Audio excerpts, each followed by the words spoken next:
weerarka Mareykanka waxaa ka mid ah Ruushka iyo warbaahintiisa oo si adag loo dhaliilay. Waxaa soo baxaya faahfaahin dheeraad ah oo leeyahay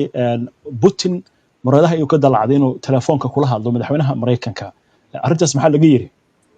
wakaaladda wararka ee Ruushka taas loo yaqaano ayaa soo xiganaysa aqalka looga taliya wadanka Ruushka ee Kremlinka oo sheegaya in madaxweynaha Ruushka aynan hore ugu qorshaysnayn inuu la hadlo madaxweynaha Mareykanka. Trump weerarkan uu ku qaaday wadanka Iran iyo kaabiyaasheeda inuu kala hadlo. hay-adda wararka ee taas ayaa waxay intaas ku daraysaa madaxweynaha Ruushka mar hore ayuu cadeeyay in uusan diyaar u ahayn in si degdeg ah lagu abaabulo telefoon ay ku wada hadlaan. mar sii horeysay afhayeenka madaxtooyada wadanka Iran Dmitry Medvedev halkaan ku celiyo mar sii horeysay mas'uulka ku xiga hay-adda amniga qaranka ee wadanka Ruushka isla markaasna madaxweynihii hore Dmitry Medvedev ayaa sheegay in madaxweyne Donald Trump uu bilaabay dagaal cusub oo ku weeraray wadanka Iran. Trump ayaa hore u sheegay in ciidamadiisu ay duqeeyeen 3 goobood oo nuclearka lagu tixgeliyo wadanka Iran ku yaala, wuxuuna digniin ku bixiyay in Iran uu kala kulmi doono weeraro burbur oo aad u weyn haddii ay nabad qaadan weyso. waa sidoo hadalku dhigay. Medvedev ayaa waxa uu bartiisa Telegramka ku qoray Trump oo ku yimid madaxtinimada in uu nabad ilaaliye noqdo ayaa hadda dagaal cusub Mareykanka u bilaabay. wali waxaad la socotaan barnaamijkii wararka caawa. hagaag maxamed aan ku bilowno dabcan indhaha caalamka dhan waxa ay ku sii jeedaan dhagtan loo taagayaa jawaabta Iran ay bixinayso. qobarada qaarkood waxaa leeyahay arrintan waxay noqon kartaa arrin aad iyo aad u adag gobolkana xaalad adag gelin karta. Abbas Alani ayaa kamid dadkii ugu dambeeyay oo ah nin khabiir ah arrimaha gobolka aad ugu xeel dheer fadhigiisina uu yahay dalkaasi Iran. muxuu sheegay ninkaasi maxamed? Abbas Alani oo cilmi baare ka tirsan xarunta istiraatiijiyada daraasaadka gobolka Bariga Dhexe oo fadhigiisu yahay magaalada Tehran ayaa sheegaya in darbiga is-aaminad la'aanta ee Mareykanka iyo Iran u dhaxeeya inuu yahay mid marmar ka dambeysa sii dheeraanaya. Iran waxa ay la tahay in dowladda Mareykanka marka hadda la fiiriyo ay barnaamijka nuclearka u isticmaalaysay marmarsiyo ah inay cadaadis ku saarto isla markaana ay ku bilowdo weeraro ka dhana wadanka Iran si ay Iran u weeqdo iyada oo wada hadallada ku marin habaabinaysa. hase ahaatee ilaa ay hadda wadanka Iran uma muuqato in uu geli doono dood colaadan hoos loogu dhigayo. Alani ayaa waxa uu sheegayaa Iran inay kaarar badan haysato ay cayaari karayso. waxa ay ka bixi kartaa buu leeyahay heshiiska caalamiga ah faafreebka hubka sida baahsan wax u gumaado NPT loo yaqaano. waxay kaloo dardargelin kartaa buu leeyahay barnaamijkeeda nuclearka oo ay samaysan kartaa. waxay kaloo halis u dhigi kartaa xiriirka ay la leedahay hay-adda faafreebta barnaamijka nuclearka ama xakamaysa qaramada midoobay ee IAEA. waxaa dhici karta buu leeyahay in Iran ay ku dhaqmayso siyaasad ah sug oo fiiri ilaa iyo xaaladaha siday u dhacayaan. waxaana muuqata buu leeyahay in Iran khiyaaradeedu ay badan yihiin. waa gartay khiyaarada waa sii fiirin doonaa. dhinaca kale aan ka eegno dagaalkan waxaa leeyahay Mareykanka maba hab arrin cusub muddo dheer baa la diyaarinayay. maxay kale oo qobarada ka jira waxaa? Colin Clark oo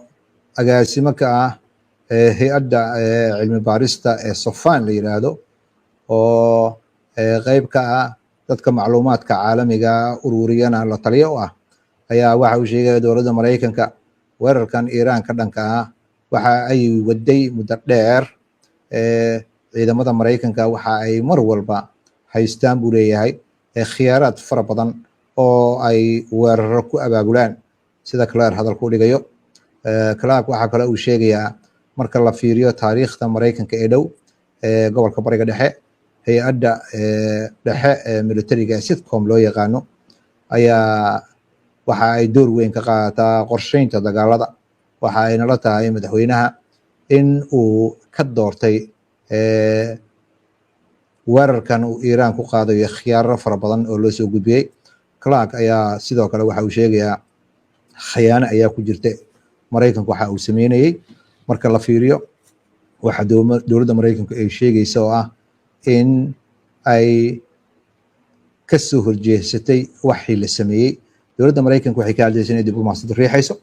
laakiin xaqiiqada meesha jirta waxay dagaal ayay abuureysay. waxa ayna samaysay cid walba aragtay. wuxuuna intaas ku daray inay aad u dhib badan tahay in la isku halleeyo sawirro laga qaado satellite-ka oo lagu ogaado xaddiga iyo qotada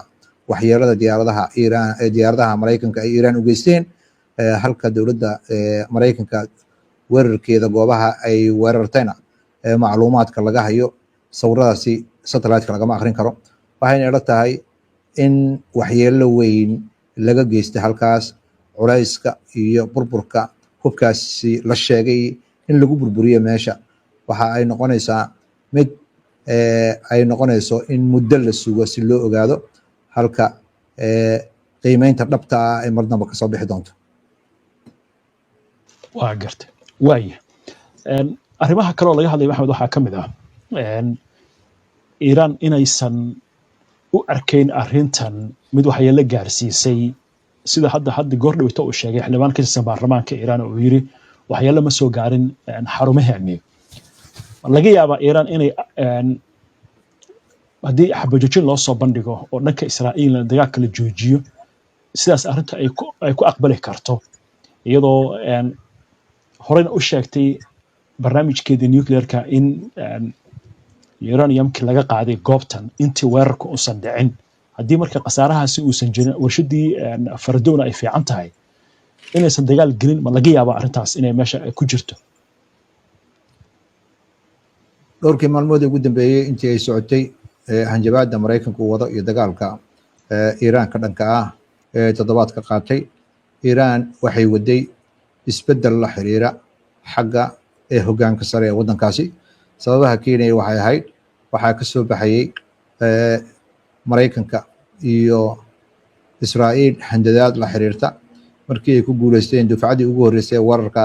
inay safkii hore ee militariga iyo ciidamada ilaalka caanka ka takhalusaan laayaan tiro sayntistyaala. waxay haweysteen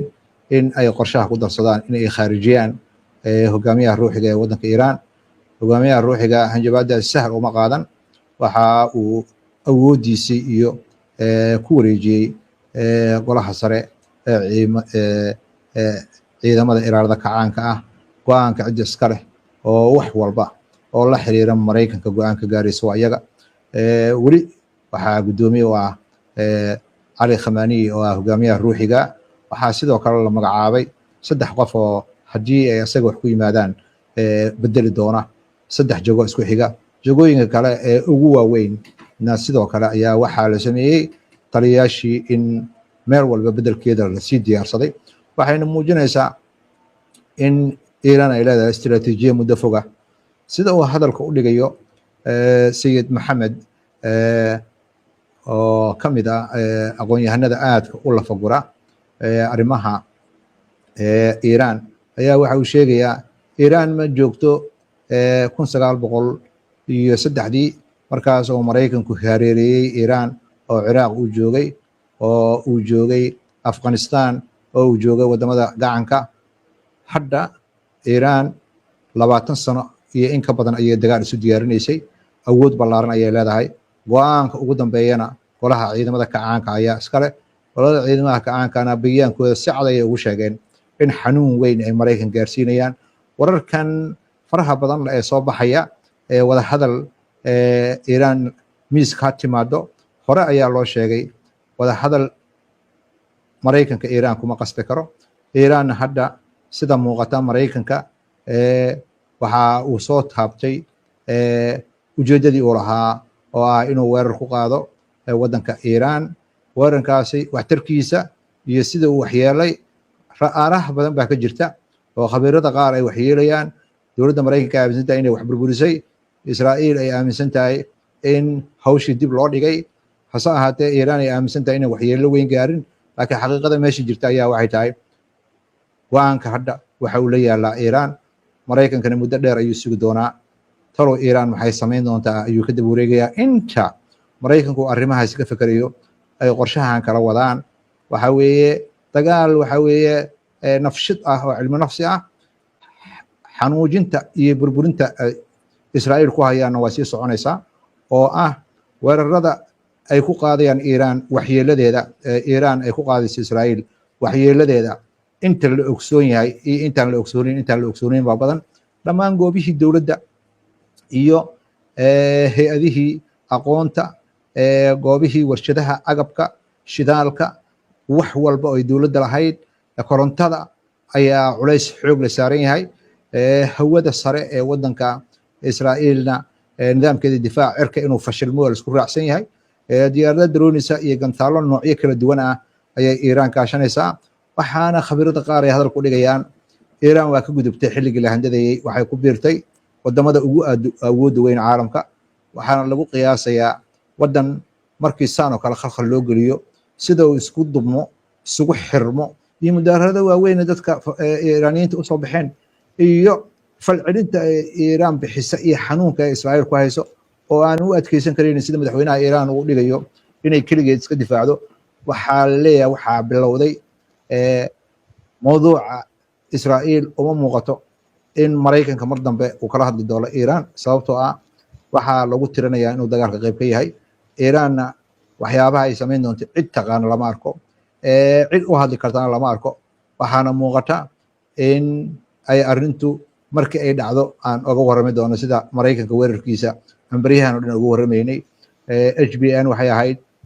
markii la been guurayay oo Maraykanku ka hadlayay 2 week in aan soo helno macluumaad daqiiq ah oo sheegayay weerarka in saacadaha soo socda uu dhici doono wixii isniinta ku siman weerarkiina waa dhacay Iiraanna waxay samayn doontaa lama yaqaano laakiin meelaha isha lagu haynay waxaa ka mid ah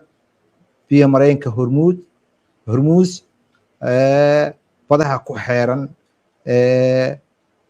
Yaman deegaanada badda Hindiya iyo meesha ay ka gasho badda Carbeed waxaasoo dhan ayaa isha ku haynaynaa waxaana muuqata in Maraykanka iyo Iiraan xaggeeda Maraykanka iyo Israa'iil inay cabsi badan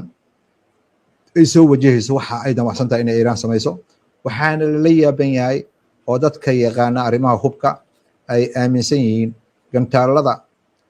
Iiraan ay leedahay sida niishaabkooda u sugan yahay iyo burburka baaxadda weyn ay u geysanayaan dhaqaalaha iyo kaabayaasha Israa'iil waa gartay waa yahay ma xal ma imaan karaa hadduu yimaado se muxuu ku imaan karaa ma jirtaa cid qaadi kartaa xagga diblomaasiyadda in xal la raadiyo halka dhacdhacadin waxaa loo dirsada wadanka ruushka markii uu labada dhinac la xiriiray Israa'iil ayaa diiday ayadoo isku halaynaysa Maraykanka haddana waxaad moodaa xaalka siduu yahay in madaxweynaha wadanka ruushka uunan xiisaynayn inuu la hadlo madaxweynaha Maraykanka laftirkiisa culays badan ayaa ku furan oo ah dagaal aan dastuurka Maraykanka wadiiqadiisa la marin ayuu galay hadday Iiraan xataa dagaal weyn geysato oo wax geysato waxa uu u baahan yahay in wadanka uu dagaal rasmi garo Maraykanka in uu ogolaansho ka helo Congress-ka Maraykanka waxaana muuqata hadda in idaacadaha Maraykanka iyo wadanka Maraykanka gudihiisa ay ka socoto dood la xiriirta arrintaas tan kale oo ayadana aan meesha ka maqnayn waxa weeye Iiraan hadda cagaha ayay dhulka dhigtay waxayna u hanqaltaagaysaa maadaama awooddii Maraykanka ee caalamka ay wiiqantay in ay noqotay mid ka mid ah dowladaha awoodda leh oo soo baxaya Shiinaha iyo Ruushka horeyba waa loo ogaa inay nuclear leeyihiin awood ballaaran leeyihiin Iiraanna waxay isku xoreysay inay gantaalo niishaabkooda sugan yahayna leeyihiin godkii ay gelisay Israa'iilna ay tahay mid ayna kasoo bixi karayn dadka qaar waxay sheegayaan waa bilowgii dhammaadka Israa'iil iyo gumaysiga ay ku hayso dadka Falastiiniyiinta ah fursadda ah in wada hadal la galo qorshayaashii ay hore miiska u saartay Iiraan oo nin qoraaca uu soo gudbiyay hadda kuwa daawadayaasha aan u sheegnay ayaa waxaa ka mid ahaa wargelinta inuu Maraykanka dhaafo wadanka Iiraan dowladda Falastiiniyiinta leeyahay la dhiso in Israa'iil hubka nuclearka laga qaado iyo qodobo lamid ah maraykanka waa ku dhib badan tahay inuu waxaas laqo awoodiisana wuxuu islahaa wadamadan waaweyn hadda jira adduunku isbedelayaa awooddaada ku tijaabi iiraan waxaa muuqata inay waxba ku qaadan maraykanka waxa uu sameynayo hase ahaatee waaba yareysataba